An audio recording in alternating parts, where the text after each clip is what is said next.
Good morning, this is the Eager Beaver Show. You are listening to a True North Eager Beaver Media Podcast.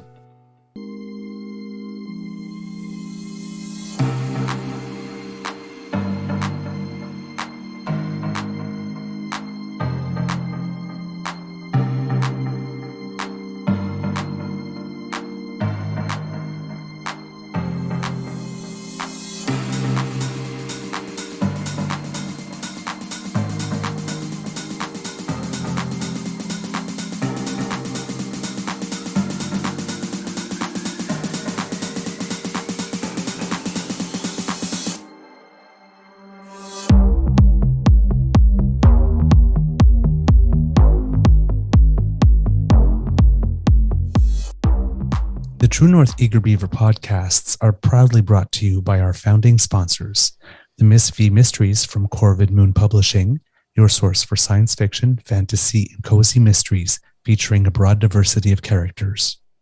CanadianTarot.com, your uniquely Canadian online eclectic tarot community and forum, and the Peppermaster, hot pepper sauces made from fresh farm ingredients to thrill your taste buds and expand your mind.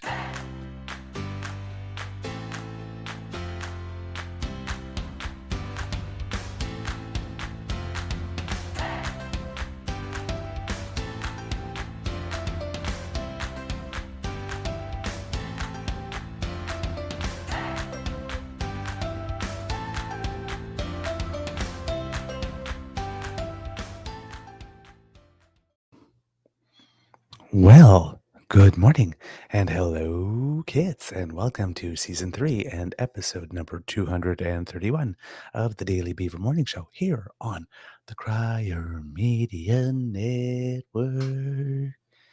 Yeah. Today, recording day is Wednesday, October 18th, 2023, and it's going to be a rainy day here at the Beaver Lodge, at least for the morning, with maybe a little bit of sunshine popping up this afternoon to say hello. I'm your host, the Eager Beaver, pronouns he, him, hey, Mr. Beaver A, and with me, as always, is my good friend, Mr. Grizzly. We have a Wednesday morning nibble for you, but before we do anything else, oh yes, we must thank our sponsors, the Peppermaster, the Miss V Mysteries from Corvid Moon Publishing, and CanadianTarot.com. And then we ask Mr. Grizzly, how his mental health is doing today. How's your mental health doing today, sir? I'm good. I'm very, very tired this morning. I had a very long day yesterday. I didn't get home till 8 o'clock last night. And then once I got home, I had a bunch of stuff I had to do. So I didn't get to bed till 11:30, and yeah, didn't sleep well. It's just one of those things, you have a busy day, and when you get home, you have more life stuff to take care of. That was kind of my day. So I'm good. I'm just tired. Tired. I definitely was tired because I woke up at the last possible fail-safe alarm. I blew past the early ones, 6:50. The alarm rang. That's like, oh, okay, you really need to get up. So, yeah, because normally for some reason, my internal clock usually wakes up before the alarm. So if the alarm actually rings, the first one, that's one thing. If the second one rings, that's like, wow. You were sleeping. That boy can sleep. There you go. Look at that beaver sleep. All right. Today in the news, my friends, the big thing we can't kind of avoid was really big and international, and it had to do with the Israel-Hamas conflict, and it was that hospital that was destroyed in a blast. According to CNN, hundreds of people were likely killed in the blast at the I hope I pronounced this correctly, Al-Ali Baptist Hospital in the center of Gaza City, where thousands were sheltering from Israeli strikes, the Palestinian Health Ministry said in a statement. This led to tons of protest. Of course, when something like this happens, there's a lot of not claiming responsibility. We saw it a lot in the Ukraine-Russia conflict, where things were happening in Ukraine, and Ukraine were saying, well, Russia's doing this, and you had Putin going, it's like, we're not doing anything, Ukraine. Why are you punching yourself? Stop punching yourself. Why are you throwing bombs on yourself? Okay, you guys must be so incompetent. They're playing that like us. Oh, no, we would never do that. So Israel is saying us, that wasn't one of ours. That was one of the Hamas rockets that hit the hospital. That was misfired, and all of that would be believable, or you would hope would be believable, but we had an incident, I believe it was last year in May, I think it was, where there was a lady, a journalist named Shireen Abu Akleh. Again, I hope I'm pronouncing the name correctly.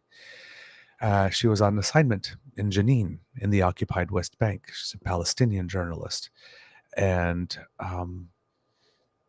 while she was covering something, I believe it was a raid, she was shot.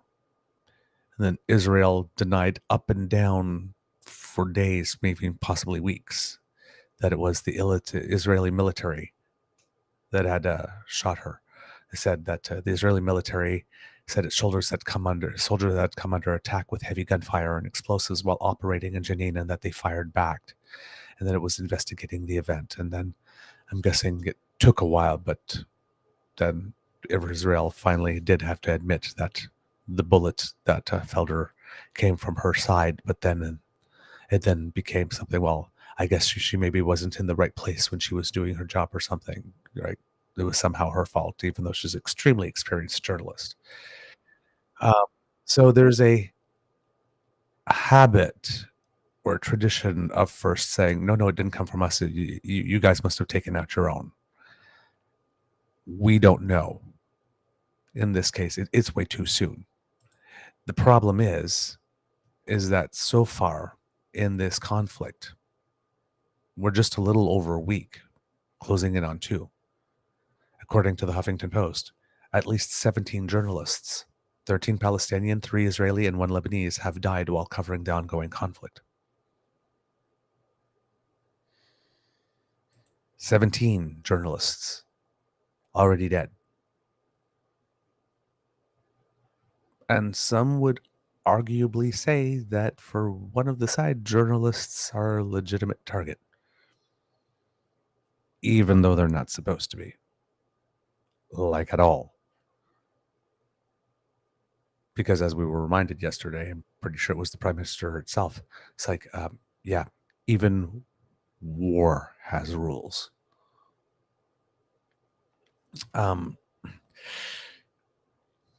Not enough information out there,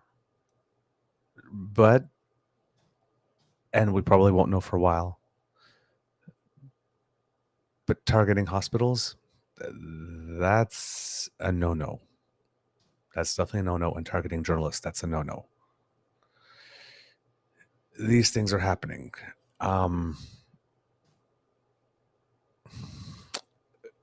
Also happening, that's complicating the issue, is that people in Israel are extremely angry with Netanyahu. They're not happy with him at all.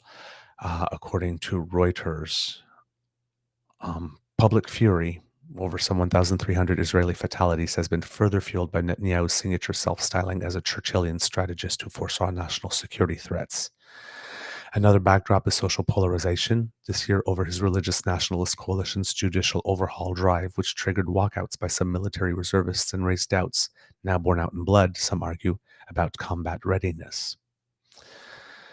The intelligence failure in this case is massive, and he is wearing it. And according to an opinion poll in Marev newspaper, it found that 21% of Israelis want Netanyahu to remain prime minister after the war, but 66% said someone else, and 13% are undecided. We're in election held today. The poll found that Likud would lose a third of its seats, while the centrist National Unity Party of his main rival, Benny Gantz, would grow by a third, setting up the ladder for top office.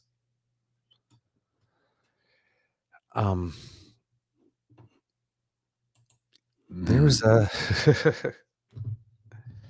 there's a lot I'm going on. rarely speechless. I know. And according to Al Jazeera, when we're talking about the journalists here, it says that every second in danger, Gaza journalists race against deadlines and death, risking their lives amid Israeli strikes. Palestinian journalists carry on working despite little internet connection and electricity outages. It's all bad. None of it is good. Everybody's going to suffer. Yeah, and you have to remember again, like if you haven't seen it, these journalists wear a vest that's very padded, and right here in front, huge, gray background, big blue letters, press, or on the back, black tag with white letters, media or something. But it's huge. Okay, you can't miss it. They're very identified. I mean, it literally takes up like this much space on the chest. Press. It's huge. It's not missable. Yeah. So it's I don't know, man. I don't know. But dead journalists in a conflict are definitely not a great thing. You know, and every year we celebrate National Press Freedom Day or World Press Freedom Day exactly for this. And you know, we recently had a journalist from the Philippines, Maria Ressa, who won the Nobel Peace Prize a few years ago. I mean, journalists, you know, we love to bitch on them and bitch about them and point out when they're not doing well and when they're failing. But when we're talking about foreign correspondents, I don't know if you saw the clip a few days ago, like in the early days. They had Clarissa Ward from CNN. She was like on the ground. She had the camera on the ground and she was lying down on her side and still reporting because, you know, there was shelling and everybody was told to duck. And she was reporting while it was going on. And even though she's on the ground and her heart must be going like a million beats per minute, you know, she's remaining as poised and as calm as one can be. And is just delivering the news. Mr. Grizzly, Dedication. Yeah, I will since you haven't seen it, I'll send you a Twitter link and you can play it. I watched that one clip and I think to think that when I was a kid, I wanted to be a foreign correspondent. I would, as an adult, I would not have been able to hack it. I would not have been able to hack it.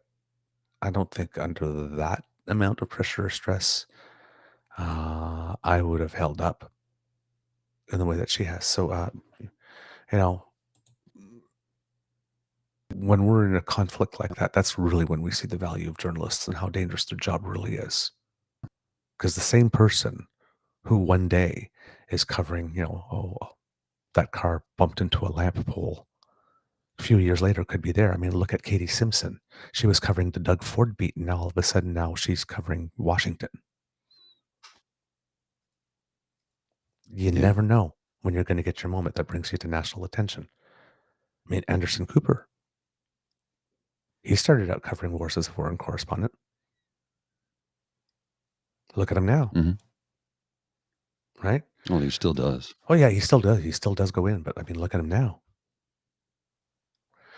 So, yeah, the journalists thing, that might become a huge issue if they keep dying at this rate. All right.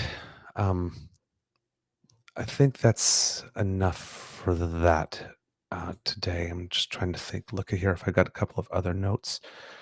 I'll see if I can get this video launched for you. It's having issues. Okay. Right now. All right. There are. Sorry, did you say you had it right now, or? Okay, no, not you didn't. All right. Our parties. I haven't played it yet. Okay, yes, I know. Our parties are making statements again. Prime Minister Trudeau is making the point of making the statement according to international law. So Canada fully supports Israel's right to defend itself in accordance with international law, and in Gaza as elsewhere, international law, including humanitarian law, must be upheld by all. Even wars have rules. Pierre Poilievre said there can be and there will be and there can be no negotiating with Hamas. Hamas can only be destroyed. Let it be said that the suffering of the Palestinian people is a tragedy. Every innocent human life, Palestinian or Israeli, Jewish, Muslim, Christian, or otherwise, is of equal precious value. Those are the right words. I have a slight bit of trouble believing them coming from him, but they are the right words. And like I said, I don't believe he's a monster. So I will assume that that's genuine, even though I still have a block when I hear him saying the right thing. Mm-hmm. And then, pardon? Go ahead. Yes, I have the video for you. Okay, and then I'll just finish with this one. And then yesterday there was an MP from the New Democrats. It wasn't Mr. Singh. I'm not sure if he was in the House yesterday. And she was very, very, very emotional. Said, Mr. Speaker, New Democrats are devastated by the brutal massacre and terrorist attack by Hamas, who on October 7th killed over 1,300 Israeli civilians, including women, children, and the elderly. Among those victims were Canadians. And the tally there has gone up. I don't want to report numbers off the top of my head because I don't remember them, but we're definitely at more than 2 deaths now of Canadians. Members of our communities, the accounts of what was done to Israelis in this attack, including what was done to children, horrifies every one of us. This morning, Defense for Children International confirmed that more than 1,030 children in Gaza have been killed by Israeli forces since October 7th. That is one child, Mr. Speaker, every 16 minutes. And then she said, that is one child every 16 minutes, a second time, pretty much through tears. That's pretty harsh. That's pretty harsh. So there are people, we have to remember when we're discussing this, right? Canada being a pluralistic society, we have people that have loved ones that are being adversely affected by this on both sides of that border. Right? So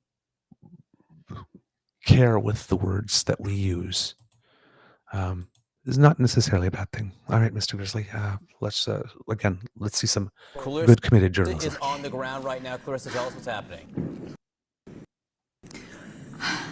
Hi, John. So for an unelegant position, but we have just had a massive barrage of rockets coming in here, not too far from us. So we have had to take shelter here by the roadside. We're just about 5 minutes away. Gaza is in that direction. We can hear now a lot of jets in the sky. We could also hear the Iron Dome intercepting a number of those rockets as they were whizzing overhead and making impact in that direction, not too far from here. We came to this location because this was ground zero for this entire operation of carnage. Hamas militants came on a pickup truck. This was the first place where they breached that border wall, and they basically drove down this strip, just spraying lead wherever they went. We saw, in fact, I was just grabbing it before that happened and we had to hit the deck, but heavy weaponry being used. It's saying we can get up now. Where are we moving to? Sorry, just 1 second, guys. Okay. Just come up and go this way and then... All right, so now I can show you the scene here. This is where those militants first came, opening up fire on all these vehicles. There's a baby carriage down there, turned over on its side. You can see over there, Clayton, if you just show in the distance there, some kind of strikes, looks like in Gaza as well. Return fire. Or is that the smoke from the rocket launches? Forgive me. It's a little difficult after being crouched in a ditch to know exactly what's been going on. Okay. She starts with forgive me for being in an inelegant position. How much presence? Like, dude, you don't need to be forgiven for anything. Okay, one of the first replies I see is give her an Oscar. Yep. People think this is fake and she was acting, playing it out. I'm like, Yep. just The things stop. people must tell themselves. That's why I have pity when I keep on saying I feel sorry for these people. Imagine living. This is what I'm saying. Imagine living your life, going through life, being absolutely convinced that everybody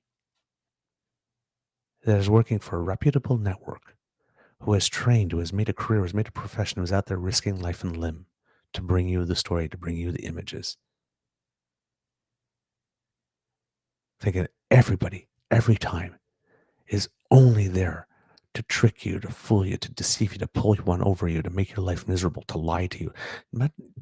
Imagine how dark that place, how dark No, your I soul can't. is. To imagine, it's like, oh yeah, she must be acting. Give her an Oscar. Those kids at the school who just got shot at were crisis actors. Yeah. That Sandy Hook How didn't dark is your thing. heart? Like how for that to be the first place you go to, that you can't imagine a world in which it is possible that a journalist would be covering a war and being legit. That's your starting point. That's why I keep on saying it's like I have nothing but pity, because you guys are in a dark place. I could not imagine waking up every day believing Well, that my government was there to try to eliminate me or torture me or put me down or put me under its thumb.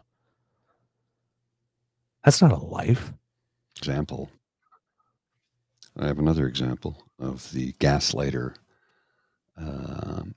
in I guess the lead gaslighter in this country reinforcing what some of those sad people were saying. Watch this. It's only 40 seconds.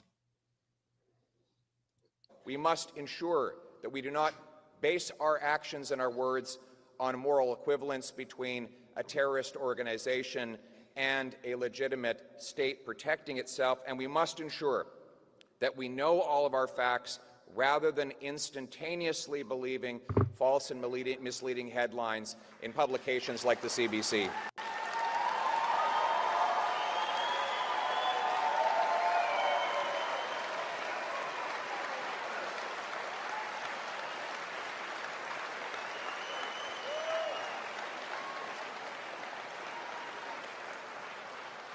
We must ensure. Okay, that is disturbing, but the level of applause is really disturbing.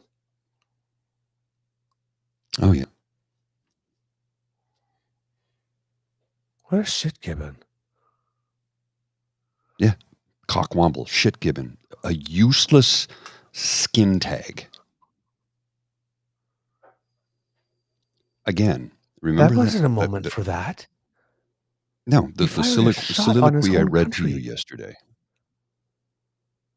Yeah. He fired a shot on his own yesterday, country. I posted it. I'll pull on the screen again. Yeah. This is who he is. This is who he is. This is who he is. He hates Canadians. I'm telling you, the only thing he wants, he does not want to govern. He wants so he can get more money and enrich his oligarchs who pull his strings. He's a cockwomble, a shit gibbon, a skin tag, a useless piece of walking, talking, breathing human fecal matter, and he can fuck all the way off. Oh my God. What Here's another clip for you. This one is 41 seconds. There's more no of opportunity him. he won't pass on. No, this is more of him. This is good. You're going to like this because he's getting called out for his bullshit. Certainly you tap very strong ideological language quite frequently. Like what? Left wing, this and that, right wing, I mean, it's that type of ideological thing. I never really talk about left But or right. anyways, a lot I of don't people really believe in that. Okay.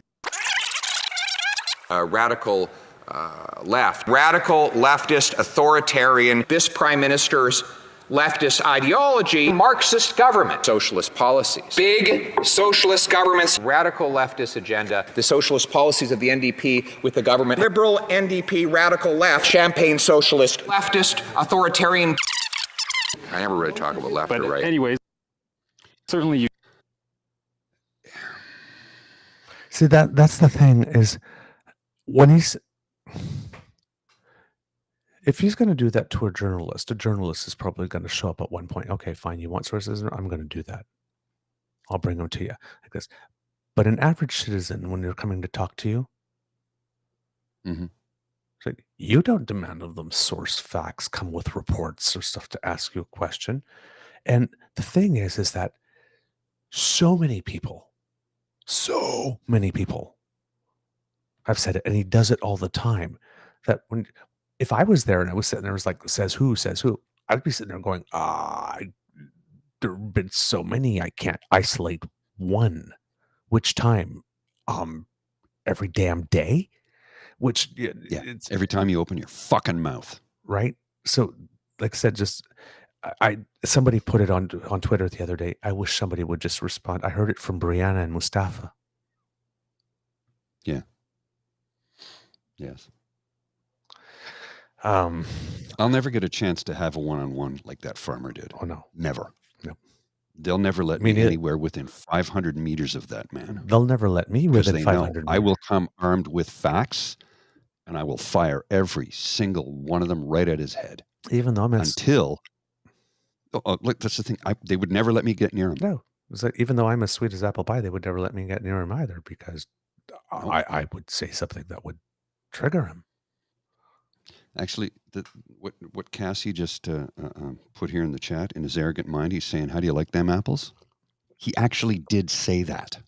When he tweeted it.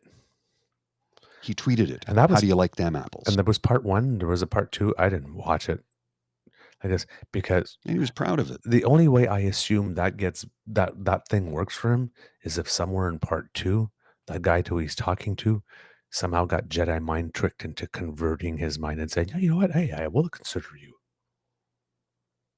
Because otherwise, the bit that I've seen does not impress me. And it certainly didn't make me want to watch the rest. I probably should at some point, so I know what I'm talking about. But in that previous thing where he's sitting at the podium, and he's talking about the facts, not commenting without knowing the fact. Dude, you can't get the facts. You don't have the security clearance. You are literally, of all the party leaders, are the one that's, except for Blanchet, who didn't get his either, but I'm not sure he cares about the issue all that much, at least politically, because it has nothing to do with Quebec. It has nothing to do with him or his province. Or his mandate or whatnot. So, yeah, exactly. So as a human being, yes, but as a politician, why touch that? Not at all. There's nothing in it for him. But yeah, like seriously, we need to know the facts like this, and that's why we can't trust media like CBC. It's like, who are you relying on? You can't even see the intel. Well, that's because if I get the security clearance, Justin Trudeau will show me something and say, that's security cleared, then I won't be able to talk about it. No, Well, I won't be able to gin up. But if you were worried about that, then why You're did rage farming. Yeah, but if you are worried about that, then why did you show up at that unity rally with him?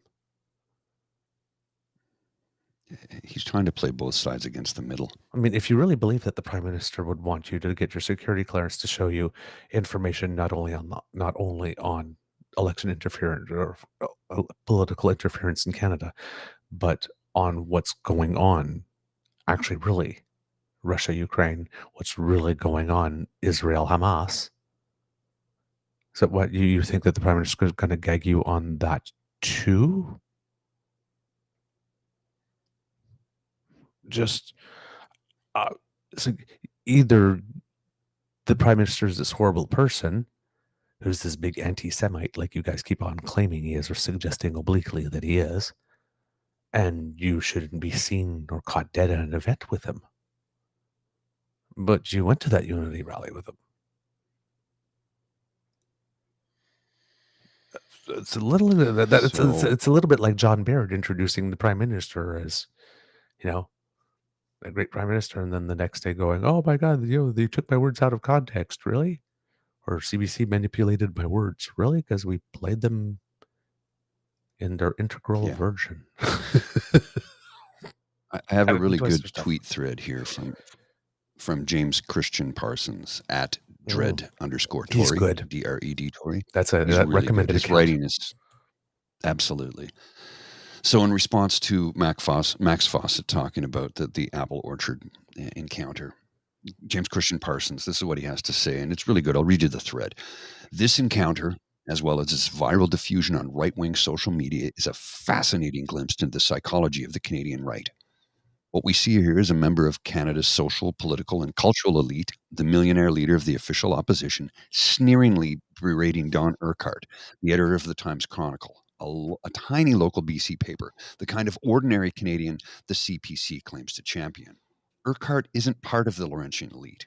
He's the opposite, a Westerner operating a small press, most likely on a shoestring budget. In this encounter, Urquhart is the little guy, and Poilievre is the elite bully. Nevertheless, North America's right-wing social media network inverts this polarity completely and presents this event as a David versus Goliath conflict in which Poilievre is the doughty, valiant David who slays the establishment Goliath. It's an inversion worthy of classic Pravda. The right-wing nutjob online ecosystem, particularly in the United States, has been taking various joy in Poilievre's oafish bullying, reveling in his Urquhart bashing using words like destroy, smackdown, and dismantle, and describing Urquhart baselessly as a left wing for good measure. The sadism that runs through the right-wing response to this clip strips away the populist, anti-elite veneer of Poilievre's movement and exposes the boot in the face of authoritarianism that drives it and its broader global manifestation. For them, it's not about confronting arbitrary, unearned power on behalf of the little people. It's about deploying power against the little people, on behalf of themselves and the members of their ideological clan. Yep. And, you know, what you mentioned is another account, Noel Narwhal. Yes. Said it's wild that they keep posting this video thinking that it makes him look like anything other than a petulant and arrogant prick. And it dawned on me last night. I'm starting, because we're sitting there, we're going, nobody's going to buy that. I'm starting to get the feeling that that's precisely the vibe they're going for. Yes, it is. I think that the strategy is that people like to see themselves in their representatives. So he is acting in a way that he wants people to see themselves. Yes. And the people that are seeing themselves in him, not all of them, but the most fervent ones, behave exactly like that and worse. This individual, Mr. Urquhart, who runs a small community paper. Yeah.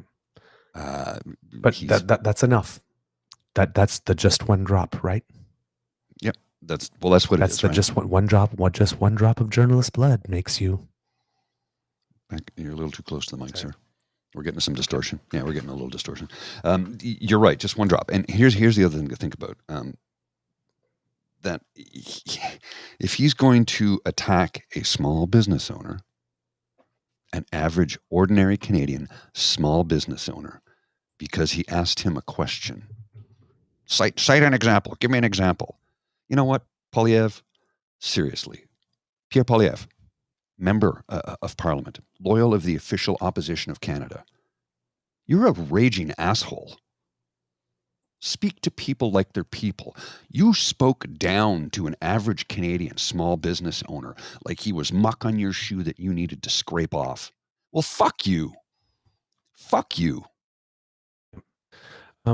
Speaking of Pepe Van Snipes, there's another little video of him that appeared recently where he's promoting businesses and keeping businesses in the family. Remember that thing I mentioned yesterday where it says common sense conservative law lets parents pass business to their kids, keep it in the family and bring it home. And I was like, oh, wait a minute. Whoa. How do you if you're keeping something in the family? If it was in the family to start with and you're keeping it there, how are you bringing it home? Shouldn't it have been somewhere else in order to bring it home? Like he literally just says bring it home at the end of anything, whether it makes sense or not, whether it's the time or not. Doesn't make sense. It's just stupid. All right. Do you have it set up, sir? And remember, folks, he is a puppet. He's a puppet. I've got the video clip here. Oh, yeah, total puppet. He's a puppet. He's controlled by All right. his IDU overlord, Daddy Stephen. All right. So let's play this. In British Columbia, where they work on distribution of really important projects. We're in their wonderful warehouse. And up until recently, it has been the tax policy of the government that if you pass your business down to your kids, you're not eligible to have the capital gains tax exemption. But if you sell it to a foreign multinational, you are. And that was punishing businesses and farmers for passing the business down the line. Conservatives brought in a private member's bill to change that and bring tax fairness for family businesses, transferring ownership from father to son, mother to daughter. And that'll mean that intergenerational family businesses can enjoy the same lower tax treatment as sales to other businesses. So Amy can one day take over the business. Maybe, is it Dave? Yeah, Dave as well can take over the business and pass it down the line, and the legacy can stay and continue. That's what we need, right? Family business, common sense. Yeah. So let's bring it home. All right. Okay.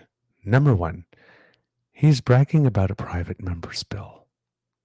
It's not even freaking government policy. It's private member's bill. Very few of them ever pass. And he starts that whole clip. The first sentence is Mr. Uppel has a beautiful business. That's not just Mr. Uppel. That's Member of Parliament, the Honorable Tim Uppel. Podiev is actually, yes, promoting a fellow MP's family's business in that clip. Isn't that, it's all kinds of unethical. Yeah. All kinds of unethical. Like completely unethical. He used totally. I would assume you can't do that. No, I would assume he used party funds that come from political donations, which are about 60% financed by you, me, everyone, the taxpayer. Thanks to our political donation tax credit law. He's taken some of that money, public money, portion of it is public money, and used it to create an advert that promoted the business of the family of a fellow MP, and then bragged that the party was doing something to help families pass from generation to generation with equal tax treatment to other businesses on a private member's bill. Yeah. Not even party policy. Whatever the equivalent for stolen valor is in politics, you can't write off a private member's, just like you can't allow a private member's bill to pass on abortion or conversion therapy and say you're against those things. Because if you let them be debated, you've created an opportunity for them to pass. If you were against them, really, you would not even open that door to allow that to happen. And on the other hand,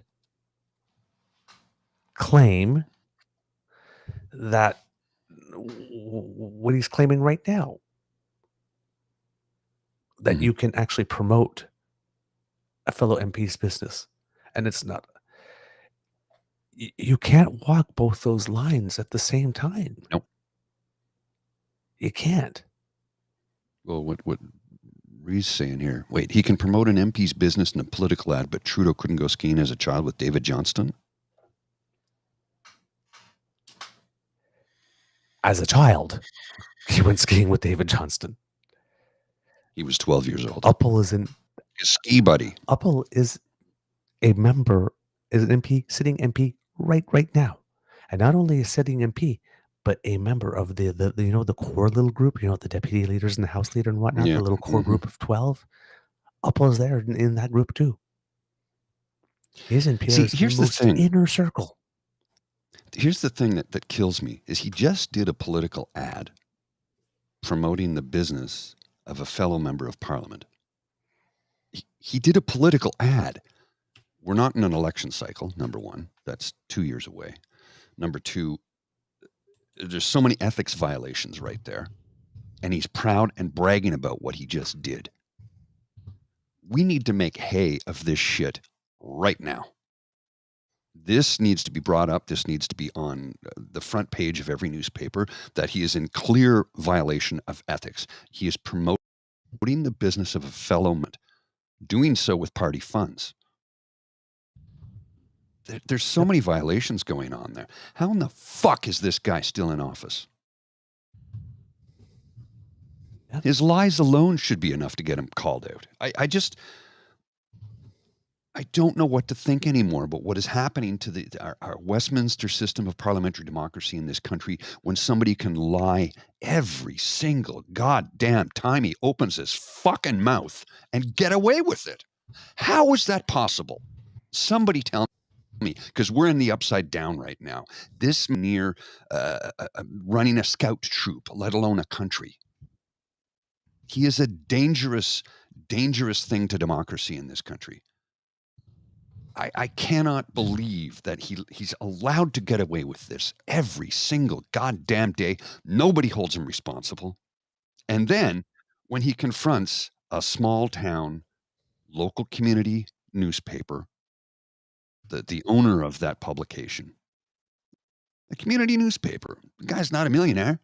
He's trying to run a paper and do an interview, and he's so smarmy that he eats an apple in his face the whole time he's talking to him. Cite the examples. I don't talk about left. I don't talk about right. And then I just showed you a video where he did it multiple times. This smarmy prick.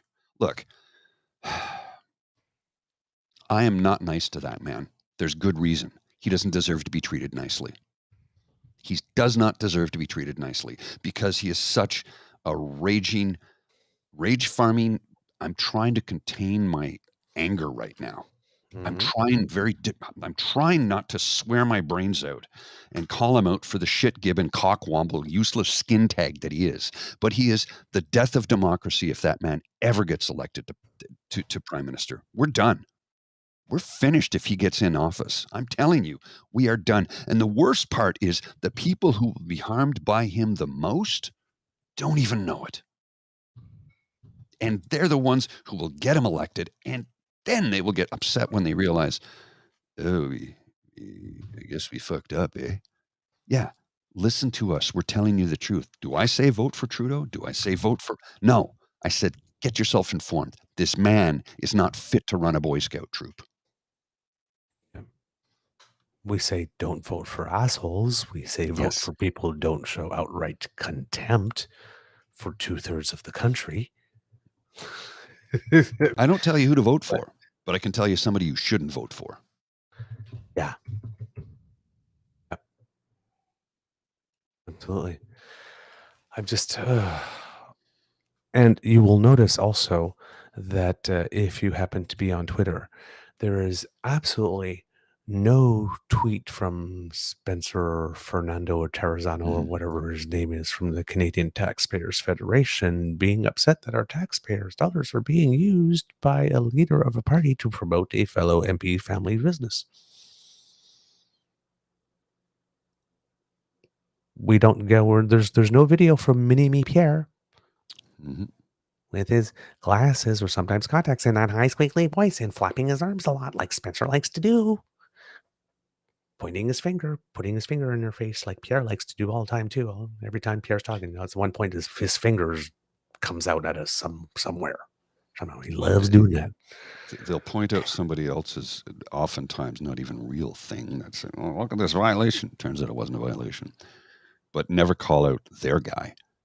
And then they'll accuse us of, well, you guys are liberal cocksuit. No, actually, we call them out when they screw up too. And again, we're not reporters. We're not journalists. We are left of center. We don't make a secret of that. But we're going to call out everybody who does bad stuff, period, all the time, never fails. You do something bad, we're going to hold you responsible for it. You lie, we're going to hold you responsible for it. Yep. Because we care about this country. We care about democracy. We care about having a country for, now I don't have children, but my partner does. And she wants them to have the opportunities that, well, the boomers had, because let's face it, Gen X didn't have a lot of the same opportunities as the boomers. Mm-hmm. Why? Well, it all started in 1980 with the election of Ronald Reagan. That was the downhill start. And it affected us in this country as well, because as Pierre Trudeau said, when you lie next to it, when you're sleeping next to an elephant, when the elephant rolls over in bed, you better get out of the way or you get crushed. Mm-hmm. They're the most powerful nation on earth. Joe Biden is the most powerful man on earth. He's not the leader of the free world. God, I hate it when they say that. I hate that so much. We didn't vote for him. Nobody in Europe voted for him. Yep. He's not the leader of the free world. He is the most powerful man on earth. He controls trillions upon trillions of dollars, the largest military might on earth. All of that is true. And he's trying to bring it back to pre-Reagan days. And you notice all the Republicans who are fighting against him to do it. Well, Poilievre would be lockstep with Trump if Trump was to get back in. And he would take us so far back in time. It would be the 1950s all over again, except without the prosperity. All the bad parts of the 50s, he would bring back. All the good parts of the 50s, they'd get thrown out. Yep. He's voted against housing. He's voted against unions. He's voted against wage increases. He's voted against care packages like CERB. He does not have your interest in mind. He cares not one bit about a single Canadian. He's responsible to his oligarchs. Yesterday, he went on about how the Minister of Food is wondering why the grocers are not doing anything to lower the prices. My response was, and what exactly will you do about it? Please share with us what you're going to do about it. Are you going to nationalize the grocers? No. The oligarchs that pull your strings won't allow that to happen. We know you don't have a plan. You're just rage farming. Trudeau bad, me good. That's all you ever have to say. Mm-hmm. That's pretty much it. How are we doing for time, sir? A cup of coffee, and we got to start wrapping. I got to get into the office. Sorry, I'm wound up this morning. Can you tell? I can tell. My anxiety's getting the better of me, and I had to get that out today. I couldn't hold it in any longer. And believe me, I held back a lot. All right. So you're stepping away for a couple of minutes? Is that what you said? Yeah, I'm going to grab a coffee, and then we got to start wrapping. Okay. All right. Okay, kids, a little update on Manitoba as well, because yesterday we talked about Heather Stephenson's sort of, kind of apology, but not really, for those ads. A former Manitoba cabinet minister, Rachel Squires, was interviewed by Power and Politics shortly after the election, and she had some interesting things to say. The journalist, the host asked her, some of these ads were pretty strongly criticized as being cruel and insensitive and divisive. It's the way it's been described by a lot of people. And I've read some of the reporting, though, in the aftermath, and no one seems to take responsibility for the decision. I mean, who decided to do this and what were they trying to do? And she responded, so as a former cabinet minister of that government, and certainly as someone who had held some senior portfolios throughout the time in office, I am certainly taking accountability along with everyone else who ran for the PCs, who was part of the PC campaign. I think that we all have a level of responsibility, and I certainly take responsibility for that.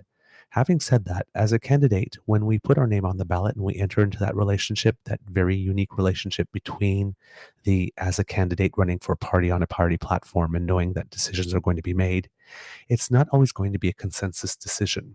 You can't run a campaign like that with 57 candidates by having everything vetted by each and every candidate. So there's that sacred trust between a campaign manager and a campaign team and the candidates.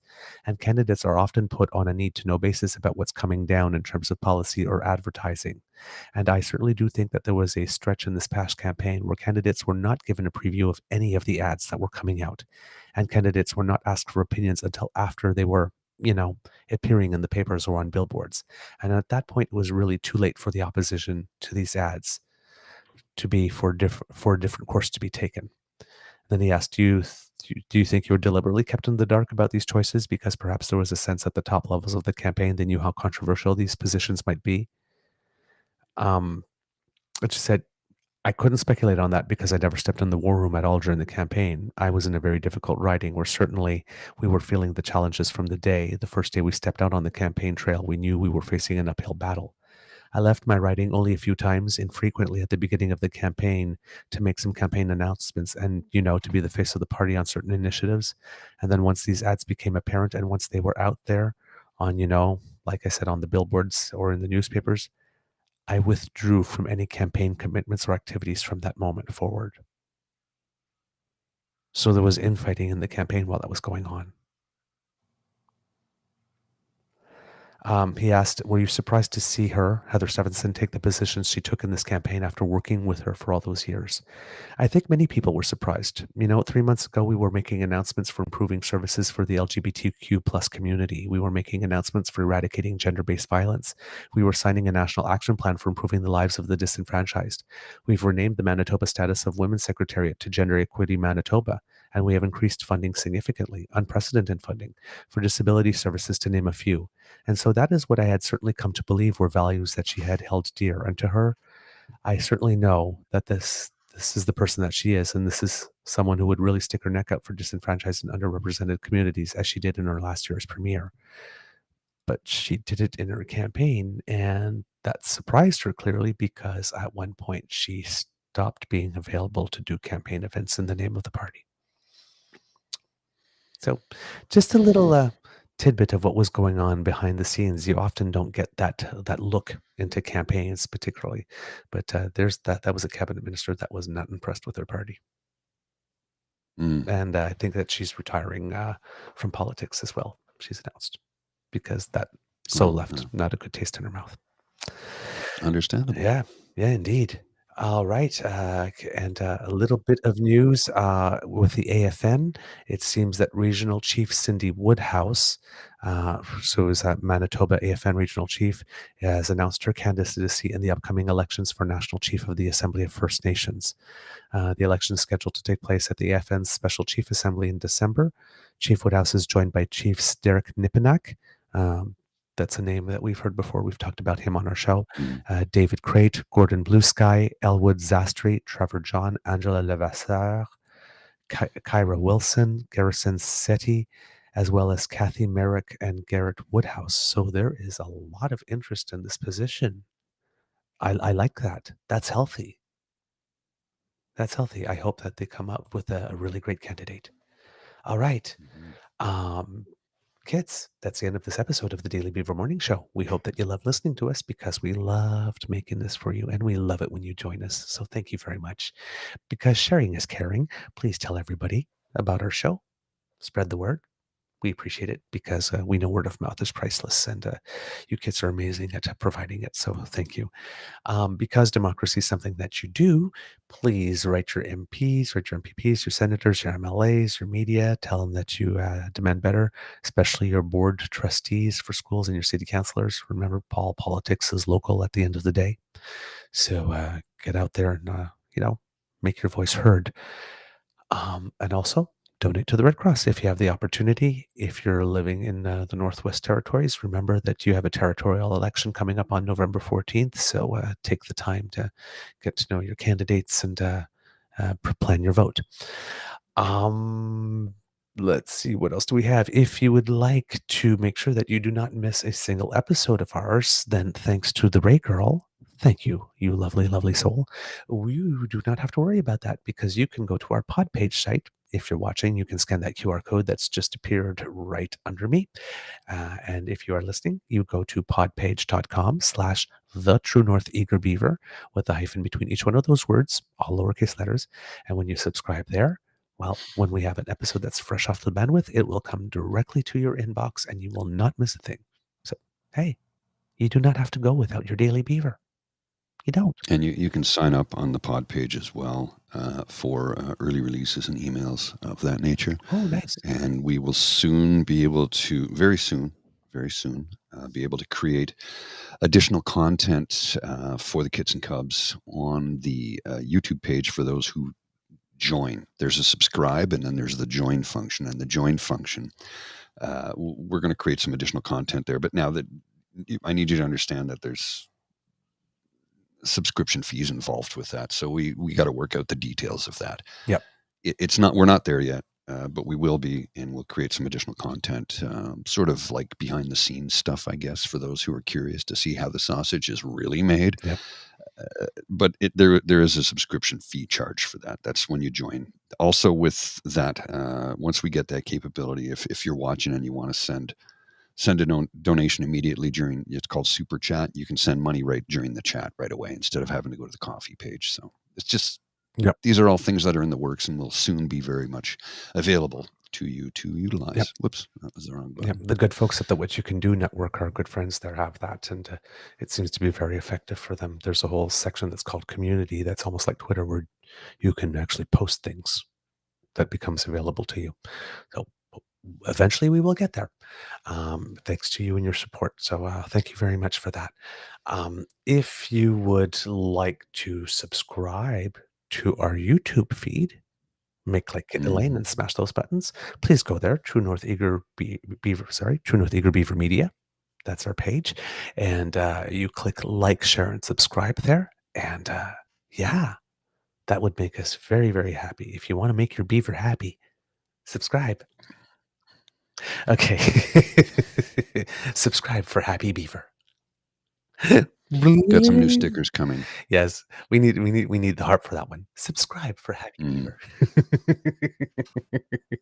Let me find it. Hang on. I've got the harp here. I got to find it. Oh, I got it. Okay, It's let's right try here. one more time. Say that again. Subscribe for Happy Beaver.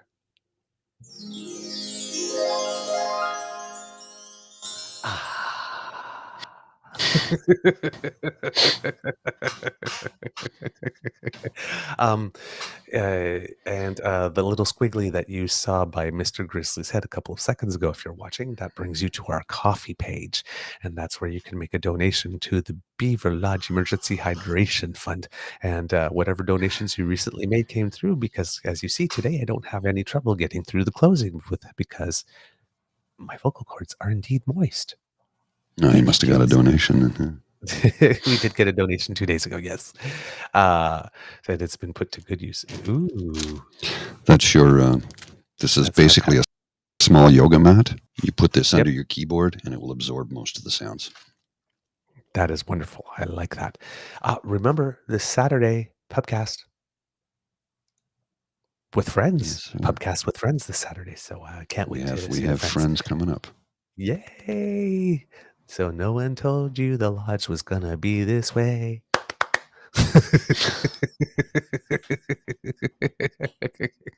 Didn't see that coming.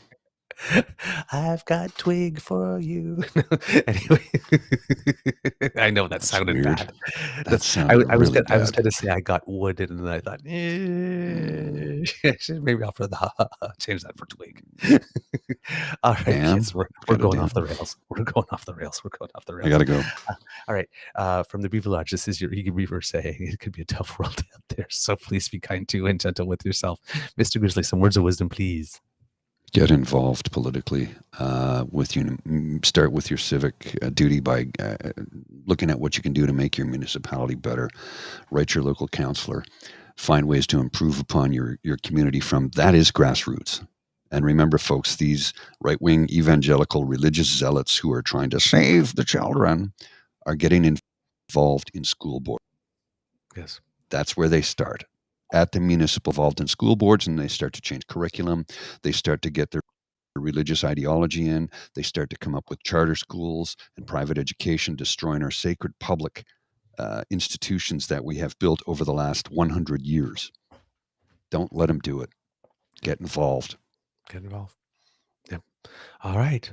Mr. Grizzly, please roll them credits.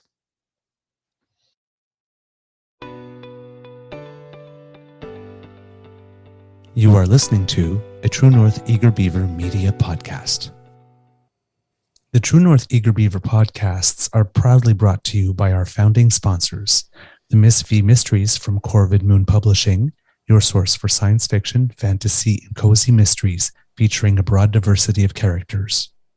CanadianTarot.com, your uniquely Canadian online eclectic tarot community and forum. And the Peppermaster, hot pepper sauces made from fresh farm ingredients to thrill your taste buds and expand your mind.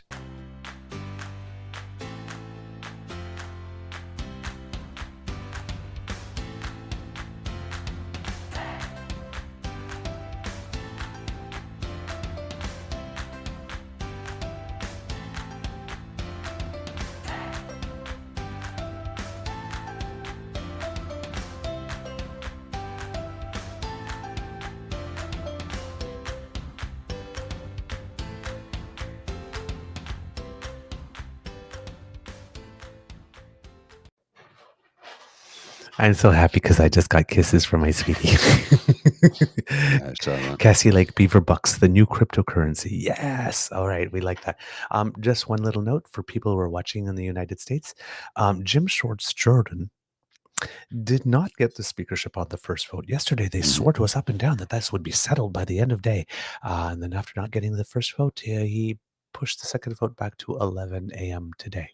So, oops. Grab your popcorn. Oopsie. Bye.